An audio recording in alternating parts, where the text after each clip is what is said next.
আসসালামু আলাইকুম। আমরা আলোচনা করতে যাচ্ছি ক্লাস 6 ম্যাথমেটিক্সের চ্যাপ্টার 4 খুবই ইম্পর্টেন্ট একটি চ্যাপ্টার অ্যালজেব্রিক এক্সপ্রেশন নিয়ে। সো আমরা প্রিভিয়াস ভিডিওতে কথা বলেছিলাম অ্যালজেব্রিক সিম্বল এবং অ্যালজেব্রিক ভ্যারিয়েবল নিয়ে। আজকে আমরা দেখতে যাচ্ছি প্রথমেই কোএফিসিয়েন্ট অ্যান্ড ইনডিক্স। কোএফিসিয়েন্ট অ্যান্ড ইনডিক্স দেখতে যাওয়ার আগে আমাদের আরও একটি জিনিস জানতে হবে, সেটি হচ্ছে অ্যালজেব্রিক এক্সপ্রেশন বা অ্যালজেব্রিক এক্সপ্রেশন কিভাবে তৈরি করা হয়। মূলত আমরা অলরেডি জানি যে অ্যালজেব্রিক সিম্বল আসলে কোনগুলিকে আমরা বলি কিংবা ভ্যারিয়েবল আসলে আমরা কোনগুলোকে বলি। আমি জাস্ট একটু সহজ ভাষায় যদি আপনাদেরকে বলি, the meaningful combination or arrangement of the numbers and the operational sign are called the algebraic expression. আমি আবারও বলছি, the meaningful combination or arrangement of the numbers and the operational signs are called the algebraic expression. Okay. So algebraic expression বলতে মূলত বোঝানো হয় যার ভিতরে operational sign থাকবে। অপারেশনাল সাইন কাদেরকে বলা হয়? আমি আপনাদেরকে প্রিভিয়াস ভিডিওতে বলেছিলাম, plus minus into and divide. So যখন এই অপারেশনাল সাইনগুলো নিয়ে অ্যান্ড ভ্যারিয়েবল নিয়ে কোনো একটি এক্সপ্রেশন লেখা হবে, সেটাকে আমরা বলবো অ্যালজেব্রিক এক্সপ্রেশন।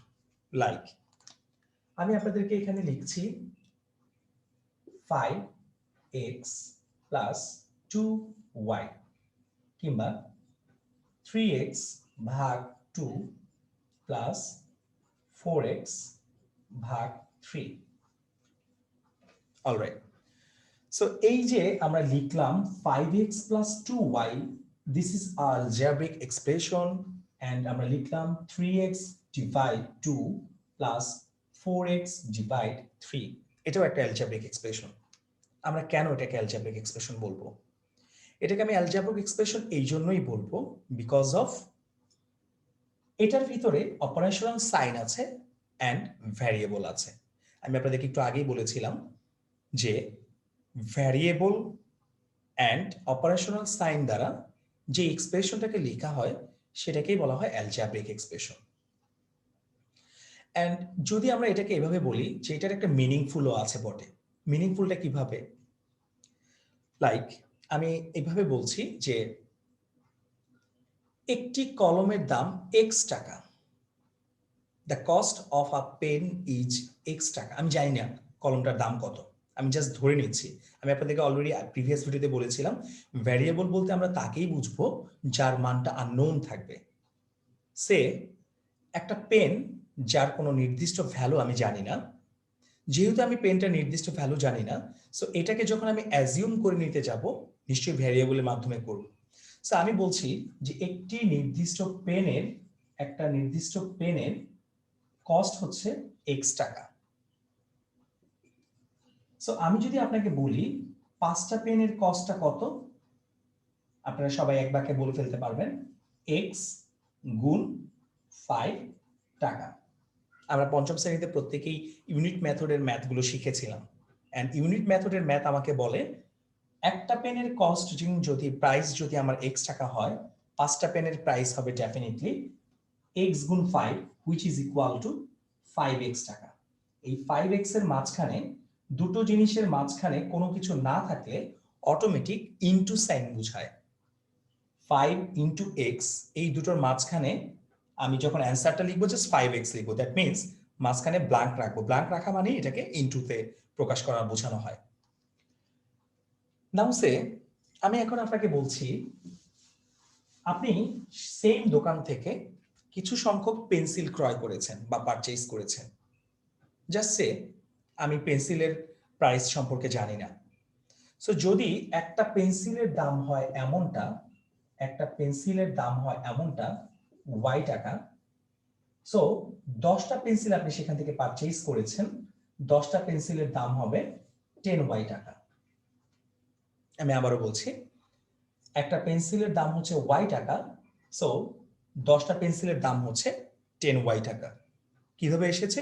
ইউনিট মেথডের মাধ্যমে এসেছে। So how much money you have to pay the shopkeeper? আপনার শপকিপারকে কি পরিমাণ মানি পে করতে হবে? আপনি সেখান থেকে পেন কিনেছেন যার প্রাইস ছিল 5x টাকা, আপনি সেখান থেকে পেন্সিল কিনেছেন যার প্রাইস ছিল 10y টাকা। সো এই দুটোকে যখন আমি অ্যাডিশন করব বা টোটাল করতে, আমরা জানি যে টোটাল অ্যামাউন্ট বের করতে গেলে অ্যাডিশন করতে হয়। সো এই দুটোকে যখন আমি এভাবে লিখবো 5x প্লাস 10y, এটা হচ্ছে আমার টোটাল প্রাইসটা, এটা হচ্ছে আমার টোটাল প্রাইসটা। সো টোটাল প্রাইস লিখতে গেলে যখন আমি লিখছি 5x প্লাস 10y, এই জিনিসটা অটোমেটিক্যালি একটা অ্যালজাব্রিক এক্সপ্রেশন ক্রিয়েট করছে। 5x plus 10y makes a algebraic expression automatically. কেন? কারণ এর ভিতরে ইনটু সাইন আছে, এর ভিতরে প্লাস সাইন আছে, এর ভিতরে ভ্যারিয়েবল আছে, এবং এটার একটা নির্দিষ্ট ভ্যালু আছে। কেন ভ্যালু আছে? কারণ কিছু নির্দিষ্ট 5টা পেন এবং 10টা পেন্সিলের দামকে একত্রে আমি এই এক্সপ্রেশন দ্বারা মিন করছি। 5টা পেন এবং 10টা পেন্সিলের দামকে একত্রে আমি এই এক্সপ্রেশন দ্বারা মিন করছি। So this expression has a definite value. Alright, so আমরা অ্যালজেব্রিক এক্সপ্রেশন কি বুঝতে পারলাম। এইভাবে কোনো এক্সপ্রেশনকে যদি লজিক্যালি নেওয়া হয় বা আনা হয় কোনোভাবে, আননোন কিছুকে ধরে অ্যাজিউম করে, সেটাকে একটা অ্যালজেব্রিক এক্সপ্রেশন বলে। আমরা ম্যাথগুলো যখন প্র্যাকটিস করব তখন দেখবো এরকম অনেক অ্যালজেব্রিক এক্সপ্রেশন আছে। এখন চলে আসতেছি, আমাদের আসলে বেসিক্যালি যে জিনিসটা জানার দরকার ছিল সেটি হচ্ছে কোএফিসিয়েন্টটা কি। আমি আবারও বলছি, কোএফিসিয়েন্টটা কি। সো আমরা এখন বুঝতে পারলাম যে অ্যালজেব্রিক এক্সপ্রেশন কিভাবে মেক করা হয়। অ্যালজেব্রিক এক্সপ্রেশন থেকে আসলে কোএফিসিয়েন্টটাকে নেওয়া হয় বা কোএফিসিয়েন্টটাকে বের করা হয়। কোএফিসিয়েন্ট বুঝতে গেলে আমাকে আরো কিছু জিনিস জানতে হবে, সেটি হচ্ছে টার্ম। কোএফিসিয়েন্টের সাথে টার্মটাও সংশ্লিষ্ট। আমি একটু ক্লিয়ার করছি। লাইক আমি এখানে কিছু অ্যালজেব্রিক এক্সপ্রেশন লিখছি, 5x 2x plus 3y 5x plus 3y minus z 3b into c minus y 5x ভাগ 2y বা 5x divide 2y plus 9x minus y. Alright, so এখানে 5টা অ্যালজেব্রিক এক্সপ্রেশন তুলে নেওয়া হলো। এই 5টা অ্যালজেব্রিক এক্সপ্রেশন, এরা কিন্তু প্রত্যেকেই এক একটা অ্যালজেব্রিক এক্সপ্রেশন। কারণ আমি বলেছিলাম আপনাদেরকে, অ্যালজেব্রিক এক্সপ্রেশনের ভিতরে ভ্যারিয়েবল থাকে, অ্যালজেব্রিক এক্সপ্রেশনের ভিতরে অপারেশনাল সাইনগুলো থাকে, প্রত্যেকটির ভিতরেই কিন্তু অপারেশনাল সাইন আছে। সো আপনি অনেকে বলতে পারেন যে প্রথমটার ভিতরে তো অপারেশনাল সাইন নাই। আছে, প্রথমটার ভিতরে অপারেশনাল সাইন আছে। এই 5 এবং x এর মাঝখানে কিছু নাই মানে সেটার মধ্যে ইনটু বা মাল্টিপ্লিকেশন বোঝায়। অলরাইট, সো চলে যাচ্ছি প্রথমত আমাদের টার্মে। টার্ম বলতে বেসিক্যালি কি বোঝানো হয়? টার্ম বলতে মূলত বোঝানো হয়, আপনারা যদি আপনাদের মূল বইটি একটু লক্ষ্য করেন, 91 নং পেজে দেওয়া আছে, each part of the algebraic expression linked with the addition and the subtraction sign is known as a term of the expression. অর্থাৎ অ্যাডিশন এবং সাবট্রাকশন সাইনের সাথে লিঙ্কড যারা আছে তাদেরকে বেসিক্যালি টার্ম বলা হয়। আমি আবারও বলছি, is part of the algebraic expression linked with the addition and the subtraction sign. অর্থাৎ যখনই আপনি টার্ম বের করতে যাবেন বা টার্মকে ফাইন্ড আউট করতে যাবেন একটা অ্যালজেব্রিক এক্সপ্রেশন থেকে, মনে রাখবেন বা মাথায় রাখবেন, টার্মকে ফাইন্ড আউট করতে হয় অ্যাডিশন এবং সাবট্রাকশনের সাইনের ভিতর থেকে। সো অ্যাডিশন এবং সাবট্রাকশন সাইনের সাথে যেইটুকু পার্ট লিঙ্ক অবস্থায় থাকে তাদেরকে বলা হয় বেসিক্যালি টার্ম। আমি আবার বলছি, অ্যাডিশন অ্যান্ড সাবট্রাকশন সাইনের সাথে লিঙ্কড অবস্থায় যেইটুকু পার্ট থাকে সেটাকে বলা হয় বেসিক্যালি টার্ম। লাইক আমি সর্বশেষ থেকেই বলছি, এখানে অ্যাডিশন এবং সাবট্রাকশন সাইনটা কোথায় কোথায় আছে আমি দেখতে পাচ্ছি। এখানে একটা অ্যাডিশন সাইন আছে এবং এখানে একটা সাবট্রাকশন সাইন আছে। সো আমাদেরকে বলা হয়েছে অ্যাডিশন এবং সাবট্রাকশন সাইনের সাথে যতটুকু পার্ট লিঙ্ক আকারে থাকে সেটাকেই টার্ম বলা হয়। লাইক এই অ্যাডিশনের আগে এইটুকু পার্ট লিঙ্ক অবস্থায় আছে, so this is a term. তারপরে এই অ্যাডিশনের পরে এইটুকু পার্ট সাবট্রাকশনের সাথে লিংক অবস্থায় আছে। এন্ড দেন এই সাবট্রাকশনের পরে এইটুকু পার্ট লিংক অবস্থায় আছে। সো আমি দেখতে পাচ্ছি 5 নং অ্যালজেব্রিক এক্সপ্রেশনটির ভিতরে টোটাল 3টি টার্ম আছে। ওকে, সিমিলারলি আমি যদি 4 নংটির কথা বলি, এখানে কোনো অ্যাডিশন সাইন নেই, জাস্ট শুধুমাত্র সাবট্রাকশন সাইন আছে। সাবট্রাকশন সাইনের সাথে লিংক অবস্থায় কয়টি টার্ম আছে? We have to find out. আমি দেখতে পাচ্ছি এই লেফট সাইডে একটি টার্ম আছে এন্ড রাইট সাইডে একটি টার্ম আছে। অলরাইট, 3 নং অ্যাডিশন এবং সাবট্রাকশনের সাথে যারা যেই পার্টগুলো লিংক আকারে থাকে সেটাকেই আসলে বলা হয় বেসিক্যালি টার্ম। সো দেখতে পাচ্ছি এই অ্যাডিশনের আগে এইটুকু লিংক আকারে আছে, এইটুকু লিংক আকারে আছে, আবার এইটুকু লিংক আকারে আছে। তার মানে এখানে 3টি টার্ম আছে। এখানে 2টি টার্ম ছিল এবং এখানে 3টি টার্ম ছিল। অলরাইট, সো এবার যদি আমি 2 নংয়ে যাই, অ্যাডিশনের সাথে এইদিকে একটি পার্ট আছে, এইদিকে একটি পার্ট আছে, দুটো পার্ট আছে। এখানে কোনো অ্যাডিশন বা সাবট্রাকশন কিছুই নেই, জাস্ট শুধুমাত্র একটি পার্ট আছে। সো একটি পার্ট মিন্স একটি টার্ম। সো আমি বলতে পারছি প্রথমটিতে একটি টার্ম আছে, সেকেন্ডটিতে দুটো টার্ম আছে, 3 নাম্বারটিতে 3টি টার্ম আছে, 4 নংয়ে দুইটি টার্ম আছে এবং 5 নংয়ে 3টি টার্ম আছে। সো একদম সহজ ভাষায় যদি আমি বলি, টার্ম বলতে বেসিক্যালি বোঝানো হয় যোগ বা বিয়োগ চিহ্নের আগের বা পরের অংশটুকু। আমি আবারও বলছি, টার্ম বলতে বেসিক্যালি বোঝানো হয় যোগ বা বিয়োগ চিহ্নের আগের বা পরের যে পার্টটুকু থাকে সেই পার্টটুকু। আশা করছি আপনাদের বুঝতে অসুবিধা হওয়ার কথা নয়। আমি যদি একটি এক্সাম্পল দিই, আরেকটি এক্সাম্পল দিচ্ছি আমি, just one more, like 10x plus 5y ভাগ 3y যোগ 10z minus 5p। So at first আমরা টার্ম বের করতে গেলে we have to find out how many addition and how many subtraction. আমি দেখতে পাচ্ছি এখানে এই একটি অ্যাডিশন আছে, এই একটি অ্যাডিশন আছে, এই একটি সাবট্রাকশন আছে।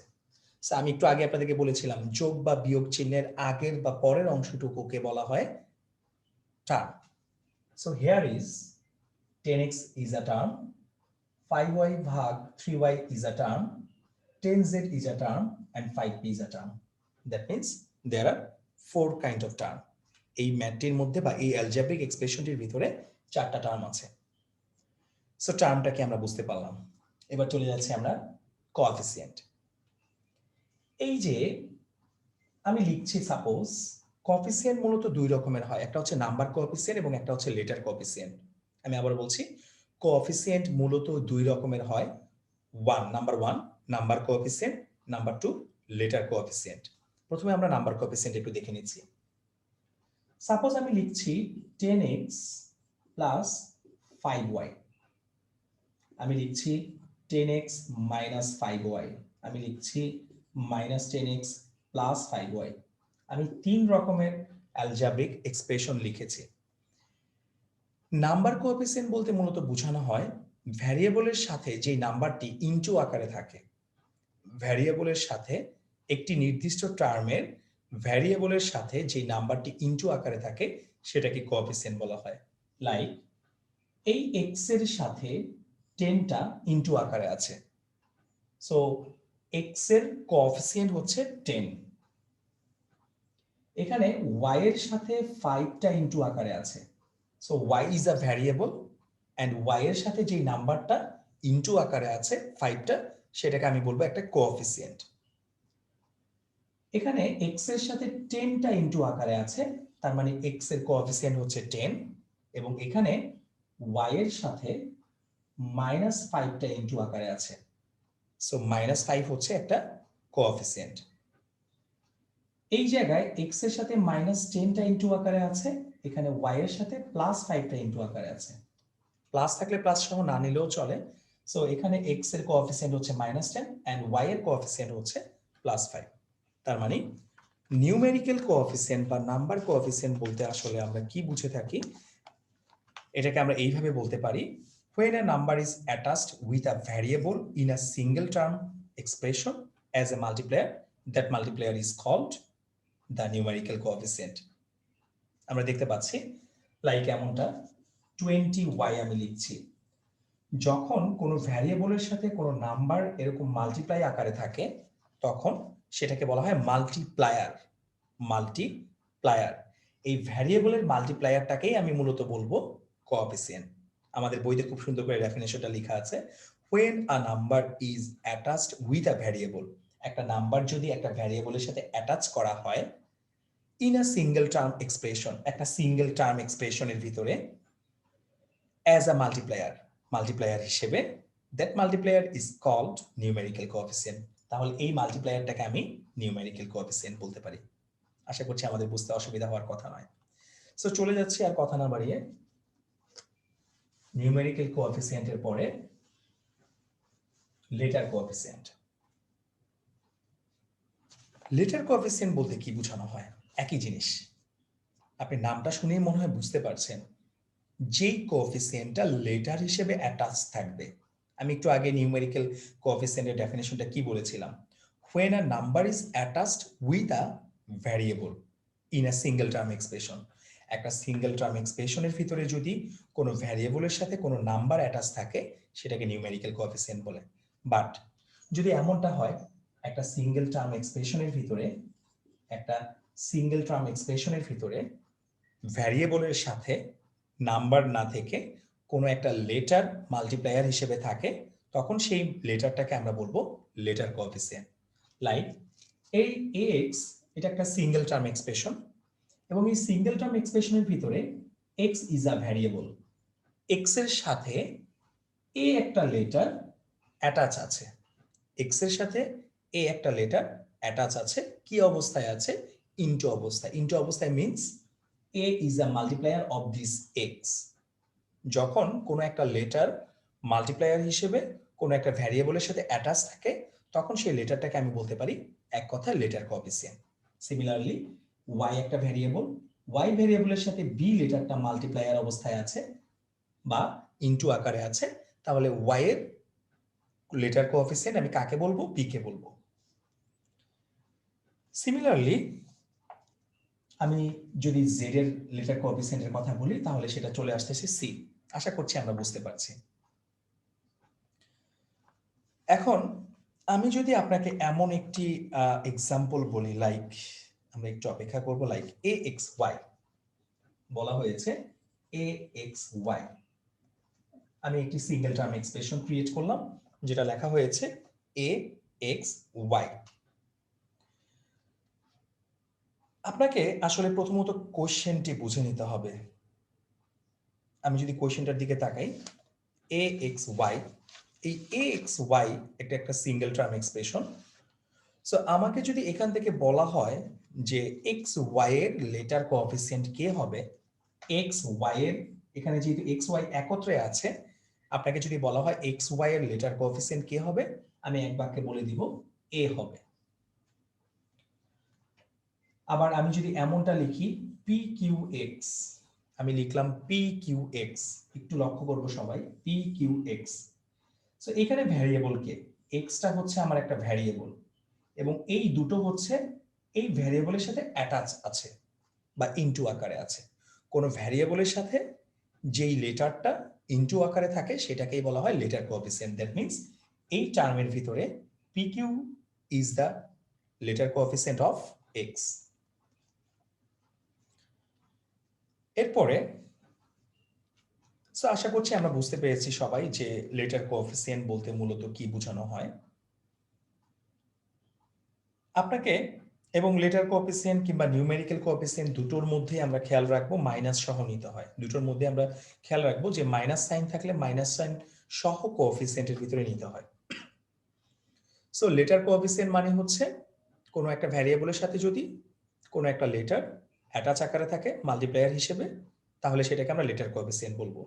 আবার কোনো একটা ভ্যারিয়েবলের সাথে যদি কোনো একটা নির্দিষ্ট নাম্বার অ্যাটাচ অবস্থায় থাকে মাল্টিপ্লায়ার হিসেবে, তখন সেই নাম্বারটাকে আমি নিউমেরিক্যাল কোএফিসিয়েন্ট বলবো। আশা করছি কোএফিসিয়েন্ট নিয়ে আমাদের আর কারো কোনো প্রবলেম থাকার কথা নয়।